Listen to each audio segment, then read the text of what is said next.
ဆိုခြင်းခဲ့တဲ့တခြင်းလေးတစ်ခုရှိတယ်အမြဲတမ်းပေါ့နော်ဒီတစ်ခေါက်ကထရမဆိုပရိသတ်တွေဆိုရမယ့်တခြင်းလေး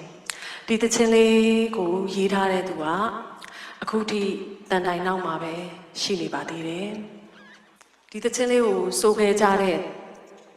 လူငယ်တွေအများကြီးရှိတယ်ဒီတခြင်းလေးကထရနှလုံးသားတွေကိုအမြဲတမ်း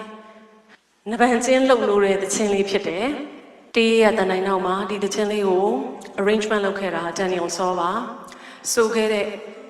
လူငယ်လေးတွေတယောက်စီတိုင်းကိုမထရီစာကဒီကနေပြီးတော့တလေးတစားဒီသချင်းလေးကိုတီးခတ်ခွင့်ပြုပါလို့ထရီစာတို့ရက်တက်လို့မရတဲ့အကြောင်းတွေတခုပေါ့နော်ထရီစာတို့တယောက်စီကျယ်လေးတစ်လုံးစီတိုင်းထရီစာတို့တွေမမေ့ဘူးအမားတို့မမေ့ဘူးအားလုံးစူးစမ်းခဲ့ကြတဲ့အားလုံးမြင်ကျင်တဲ့နေ့အထိတို့တွေအားလုံးတူသွားကြမယ်โอเค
ချ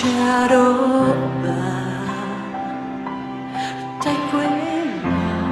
ငါတို့ဟာတွေ့နေတာကိုပုံအပ်ထားတင်တို့တွေတကယ်လေးပြလုံးရဲ့တင်တို့တွေတကယ်လေးပြလုံး